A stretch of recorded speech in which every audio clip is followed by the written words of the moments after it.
Hey, welcome back to the How to Podcast series. We're into our solo podcaster mini-series talking about all things solo podcasting, and whether you are a solo podcaster completely every episode, just you, or you want to add in some solo podcast episodes to complement your interview show or however you do your podcast. Doing a solo episode is a great way to connect with just you and your audience. The two of you together. It's very personal, very exciting to be able to talk to them directly. And let's face it, when you do an interview show, you're spotlighting your guest. You're throwing all the attention towards them. And you get to add a little bit of input, but primarily the majority of the conversation is based around your guest. So with that in mind, having a solo episode is a great way to bring in your thoughts and make connections between you and your audience one-on-one. A little simple tip that I've been sharing recently with some of my How to Podcast friends is if they have an interview-based podcast where they're interviewing their guests and they're looking for a complimentary episode to go along with that, where they can do a solo episode. How about this? And I think you might have heard me mention it. If not, hi, welcome to the show. This is what I would suggest to you. If you have a interview-based podcast, how about you do an interview episode every second week, and on those in-between weeks, you do a recap of last week's episode.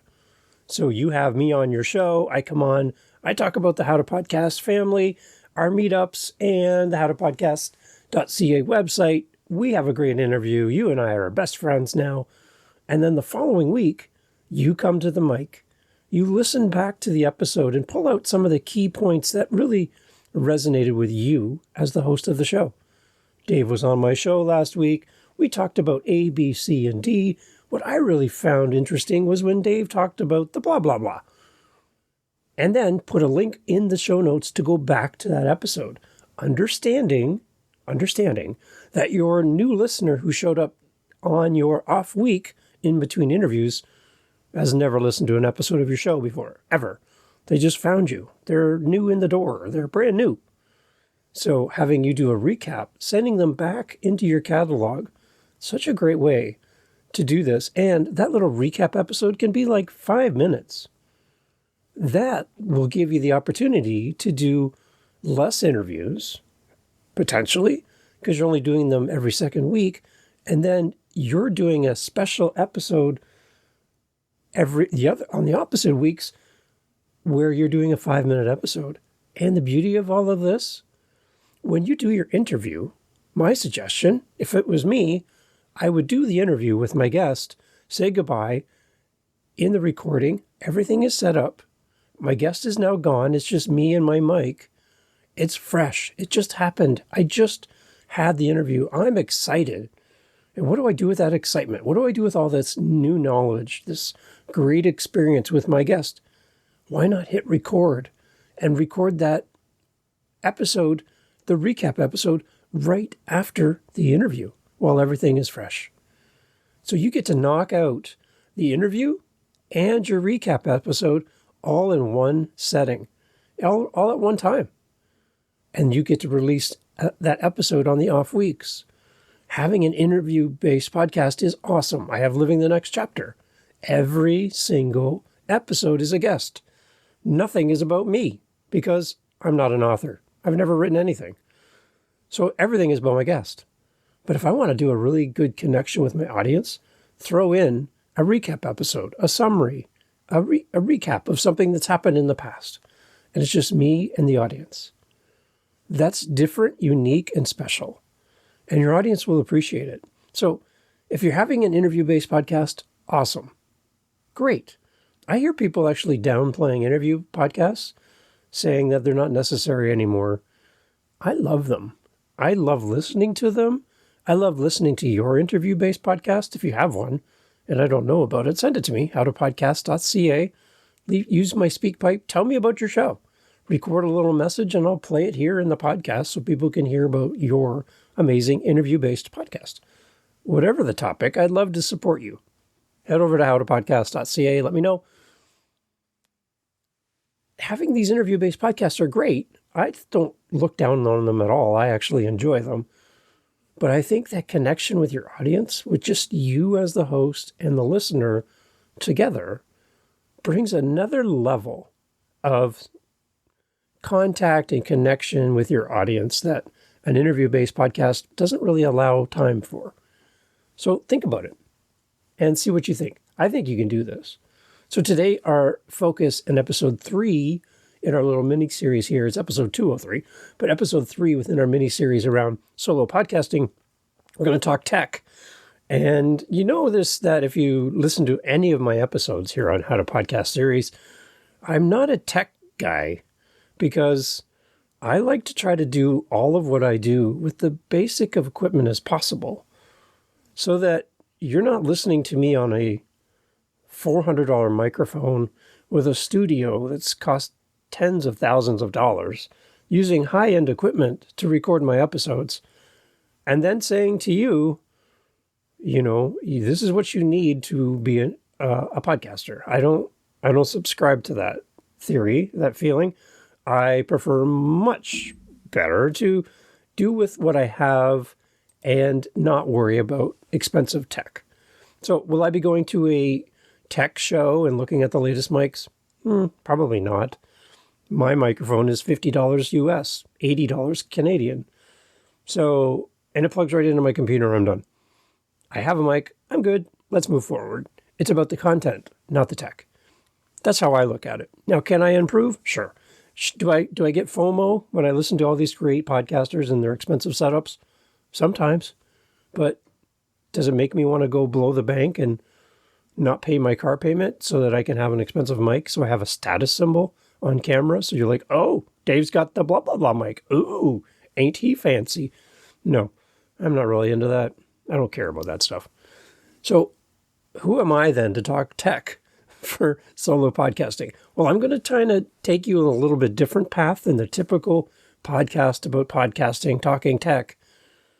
Because, you know, when I hear A35B microphone, blah, blah, blah, something, something, I'm like, I don't care. I really don't care about that stuff. I want to look at tech in regards to a solo podcaster setup and celebrate some of the great things about solo podcasting compared to doing co-hosted or interview-based podcasts, maybe some of the advantages of being a solo podcaster, if that's kind of your thought. Can I do this? And what's the advantage? Tech-wise, there is some big advantages to just being a solo episode, being a one-person shop. You can save a lot of money in all your setup by just jumping on the mic and talking to your audience like I'm doing right now. I'm talking to you. And I'm using very basic setup to do so. So let's jump in. I got some points to share with you in and around tech here on the How to Podcast series for your solo podcasting endeavors. Are you ready? Okay, I'm ready. Here we go. So why are we here? What's the point of all this, Dave? Why are we doing this episode? Okay, so I'm here to demystify the world of podcast equipment and setup for solo podcast hosts. I want to explore the essential tools that I'm using and the tech that empowers solo podcasters to deliver high quality audio and create a professional sounding show. So we're going to talk a little bit in the first point here around microphones. Now, there are a million voices out there, and one microphone doesn't serve every voice. And that's one thing that's really hard to navigate as a new podcaster, is making a decision on what is the best microphone for my voice and for my budget. Especially when you're starting out, you don't know how this podcast journey is going to go. Yes, you could buy a microphone and resell it. You'll recoup some of your costs, but you really won't get all of your money back if you decide that podcasting is not for you or that mic doesn't suit your voice. So what I would suggest to you is by listening to other shows and listening to other people, I can identify podcasters that have the same register in their voice that I do, sound a little bit like my voice, and I can also pick out podcasters who sound nothing like me. So some of our more famous microphones out there, you'll see like the Joe Rogan microphone that everybody says you have to have. I find that mic makes my voice sound very dead, kind of really, really dead, and very bassy and very kind of like compressed, like feeling like you're in an elevator or on an airplane at 30,000 feet, and it's just like you just feel the pressure all around you. I don't like that for my voice, so I don't use that mic. Do you like that for your voice? Great. Then that's your mic of choice. Awesome. For me, it's not. So I went with really very basic, bare bone setup for my mics, and it's working great for me. Why change? Why fix it? I like how my setup is, and I'm happy with it. There's this myth that there's a golden microphone that's going to bring you success, money from the heavens, and unlimited downloads of your podcast if you get the right microphone. And there's this fear of missing out that if you don't have the exact right mic, you will never be a success in podcasting. That is a myth. And for the most part, the gurus that are trying to get you to buy a certain microphone that they promote usually have a link, and that link is an affiliate link, meaning you use that link to buy said microphone, they're going to get money back for promoting that mic. It is a commercial. It's flat out the microphone that guru is telling you to buy, demonstrating on their podcast and speaking highly of. They're probably making money on the back end of every time you click the link and buy the mic. Just so you know. And that's why they're so adamant. Yes, the mic might be amazing. Yes, they might really enjoy it. Yes, it meets all their needs. But there's an underlying current there of buy the mic so I can make money off of you. Just so you know. And that's what I don't have in my podcast is links like that, because I found that affiliate links don't work for me in my show. They might work great for you, but for me, it doesn't seem to work. So I don't use them.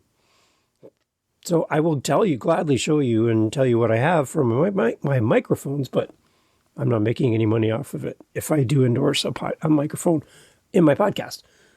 So we got to forget the mythical golden microphone that supposedly transforms your voice into this beautiful tones and pleasing to the ear.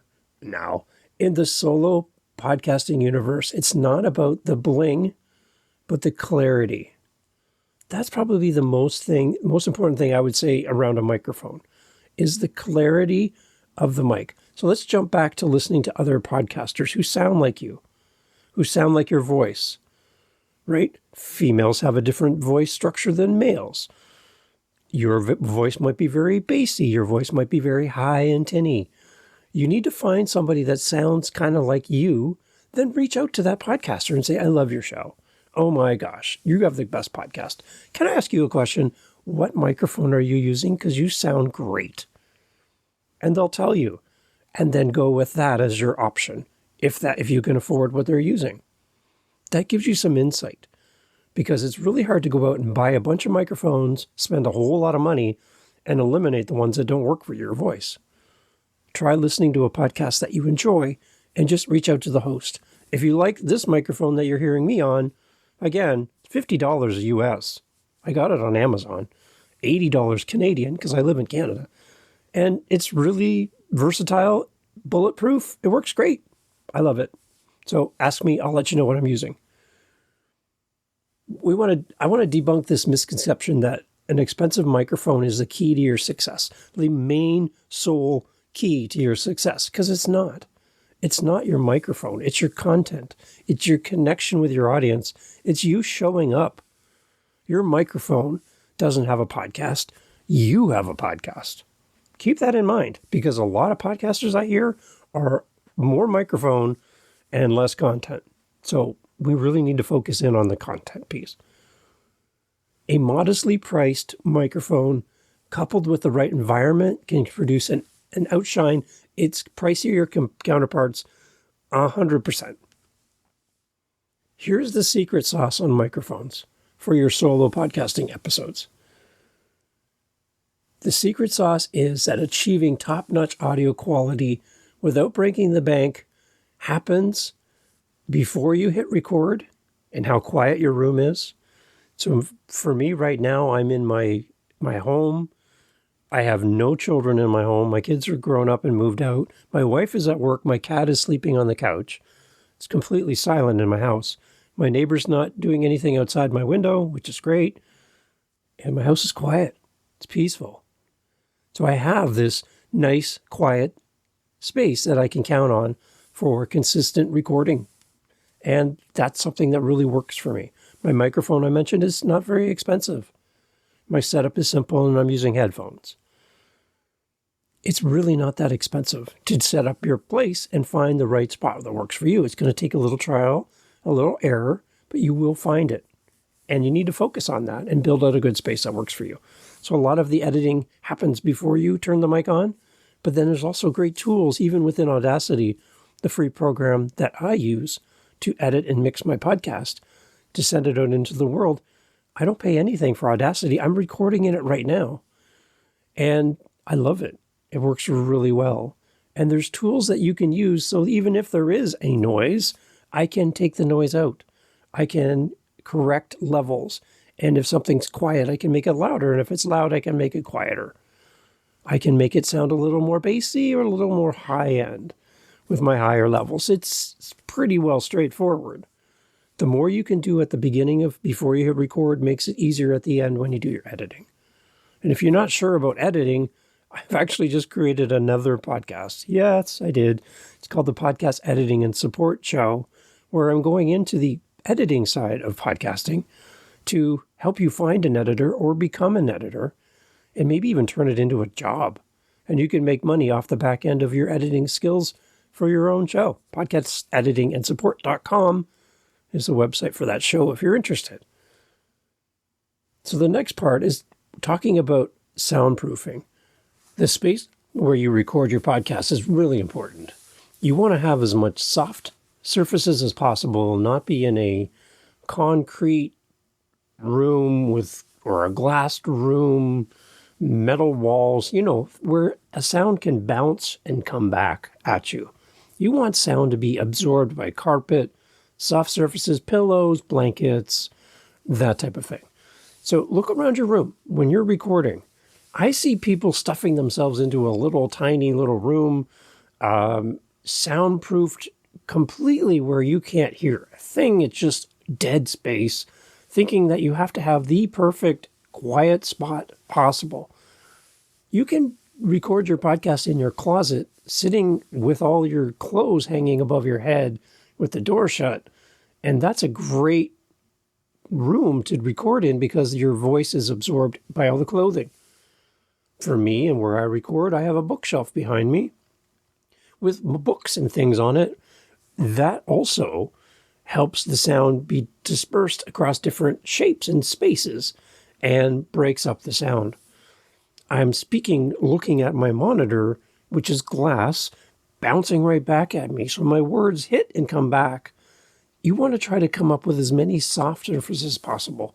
I have carpeted floor, I have couches, pillows, blankets all around me, and it does help to create a nice space. The biggest thing I would say when we're looking at creating a soundproof space to record in is it comfortable? Do you want to go there? Or do you feel like you're being locked in some kind of room that's uncomfortable and you just can't wait to get out of that space? I want you to make a space that feels good. You have your candle lit. You have nice soft lighting for yourself if you're not going to do video, for example. You're just doing an audio podcast, which I suggest as the best place to start. Make yourself comfortable. Make it a room that in a space where you want to go to, because that'll help with your motivation to record the next episode. Again, if you don't even want to be there, what's going to make you want to go there? So make your space comfortable. Make it inviting. Make it a space that works for you. And as a side tangent, again, the whole video audio debate around podcasting, it seems like as I talk to new podcasters, they're under the assumption that you have to have a video component to your audio podcast. You don't. You really don't. You don't need to have social media to be a podcaster. You technically don't need a website to be a podcaster. You need a podcast to be a podcaster. That's it. That's really it. And if you can't do all the extra things that come along with being a podcaster, as far as promotion, website, social media, all of that, if you don't have time for that, you don't have to do it. Really. You really don't. For my podcast editing and support show, I am purposefully not promoting that show on social media at all. I have a website, and that's it. And I have the audio component to my podcast. At this point, no video and no plans for video for that show. And you know what's happening? Are you ready? Because of the title of the show, people are finding it. Because of my website, people are finding it. And I don't need any social media at all. It's an experiment, and I'll let you know how it's going. Would social media help? Oh, probably, for sure. But I know that there's people out there that are breathing into a paper bag right now, and they hear me say that you don't need social media to have a podcast, because it's true. You don't. You really don't. So don't feel pressured that you have to promote your episode within 72 hours in 5 different ways to get reach for your podcast. Is that going to help? Maybe. Is it necessary? No, it really isn't. So you need to do what works for you. And if social media doesn't work for you because you find it to be exhausting and gives you anxiety, then don't do it. Just like we want to create a space that's soundproof and accommodating and comfortable, how you put your podcast out into the world also has to be comfortable and a place where you want to be. So if you don't want to be on social media, don't. You have my permission, if that matters. You don't have to do it. The last part of all of this, you have pick a mic that works best for you is our first point we talked about. And listen to other shows and ask a host that sounds like you what mics they're using to get an idea of which one works for your voice. Because again, my voice is different than yours, so what I recommend might not work for you. And what's popular in all the Facebook groups might not work for you for a mic solution for your show. You need to pick a mic that works for you. Do your homework. 2, create a nice soundproof place. If possible, make it somewhere that's permanently set up. If you have room in your home or wherever you record, that way you can just sit down and hit record. It doesn't take you half an hour to set up and tear down. Make it somewhere comfortable. Make it soundproof as much as you can, but it doesn't have to be perfect because you can always fix some stuff at the end. The last part is the editing, which is the end. It's the editing magic, your post-production process for soloists. As solo podcasters, we often wear lots of hats, and being your own sound engineer is one of them. And it's really not that hard. You can take care of all of your own post-production. You can do all of the editing yourself. Yes, you can. It's possible if you want to invest some time to learn how to do so. And again, I would love to help you learn so that you don't have to pay someone. If you have the time to learn how to do your own edits, I can show you how to do this within Audacity. Again, a free program that you don't have to pay for and you can use today. I can show you, I can get you up and running with that. And I'd love to do that for you so that you have the ability to learn a new skill set. I talk to podcasters who feel like they have to be perfect on the microphone. Never make a mistake. I talk to podcasters who think that just hitting record and posting the episode as is some kind of badge of honor. That you didn't have to edit. We don't edit. We go live. Okay, well, just a second here. If you think about that and apply that to any other media content in the world, movies, music, authors, anything, don't you think that they spend a little bit of time editing? Don't you think they spend a little bit of time making it sound better, cutting out some of the parts that don't add value, fixing up some mistakes, some flubs? Don't you think that helps? Everyone else is doing it. As far as comedians, they want to do a new set at some big event. You know what they do? They write their jokes. They go to some little small comedy club unannounced, jump up on stage and practice in front of an audience and try out their jokes. Did anybody laugh? Great. Let's use that one. Did anybody not laugh? Let's take that one out. We have movie screenings where the movies are shown in advance to an audience to get feedback on, did they laugh at the right spots or did they not? There's so much editing. We give our books to a book editor and they cut it all to pieces, send it back to us with comments. And then to hear a podcaster say that they're just perfect on the mic and they never need to edit.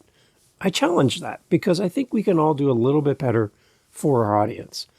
As I'm recording this episode, I have stopped multiple times, restarted, cut out some sections that didn't make sense, and where I got bored while I'm recording. I'm thinking if I'm going to get bored, you're going to get bored. I cut it out. It's gone. You'll never know. Editing is your friend.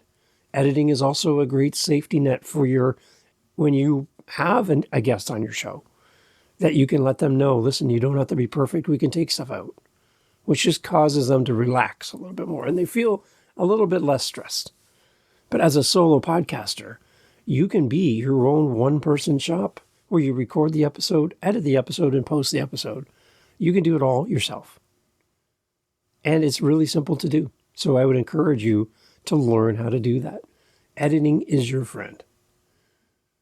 It helps you to eliminate any of those awkward pauses, and it helps you to create a nice sounding episode in the end for your listener.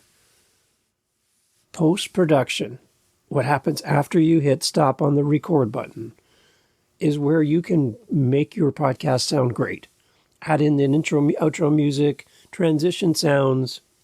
You can dress your podcast up as much as or as little as you want. And you have control over that by simply learning some simple basic editing skills, again, which I can show you. So as a solo podcaster, there's so many advantages. We're going to talk more over the course of these 5 episodes about how a solo podcast episode can help you. When I think of for my solo episodes, the tech is very, very small because there's only me. I don't have to worry about a room full of people, multiple mics, bleeding one person's voice into someone else's mic. It's just me. So my tech requirements are very low. I have the tools which are free to do the editing, and I'm in a space that feels comfortable, somewhere where I want to go to record my episodes.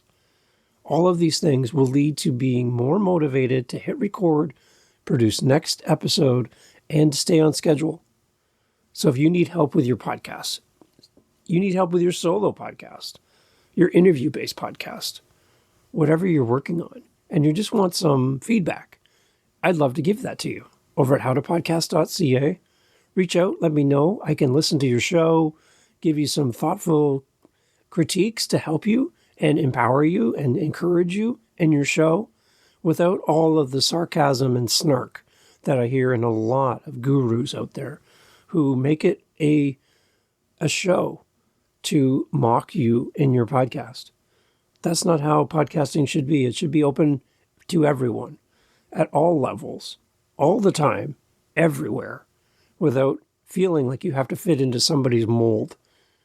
Podcasting can be done by you, and we need your voice in this world.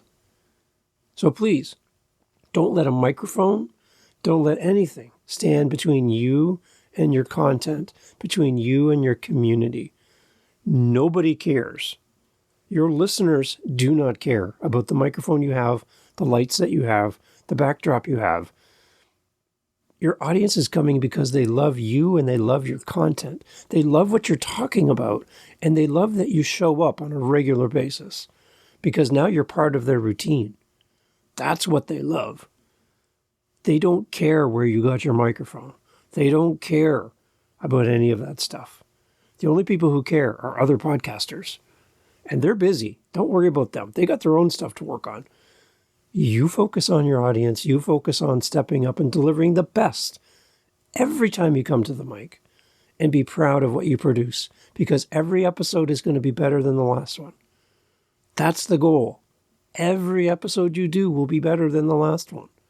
And you need to take pride in that because you're moving forward as you produce your content.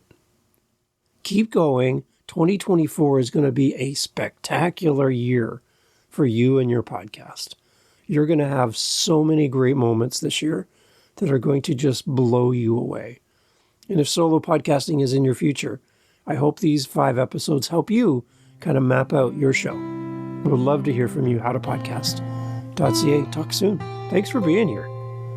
Tell me about your show. I can't wait to listen.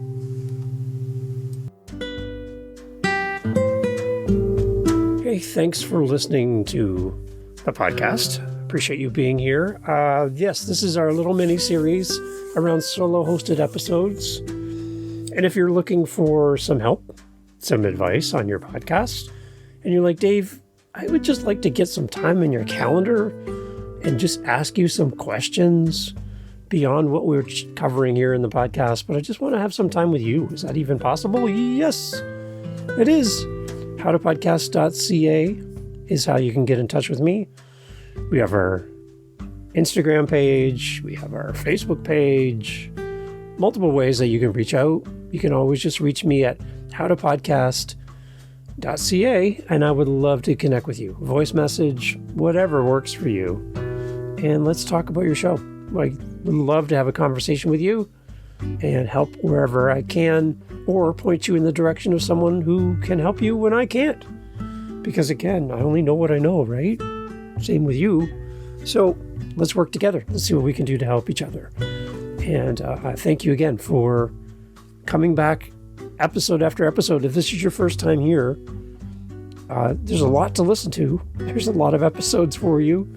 And I just want to say thank you for pressing play on this podcast, taking a chance on this show, and on me as a host. I really appreciate it. And your feedback's always encouraged, and I would love to hear from you. howtopodcast.ca. Come back for more. I would love to have you back. I'll hold the spot for you.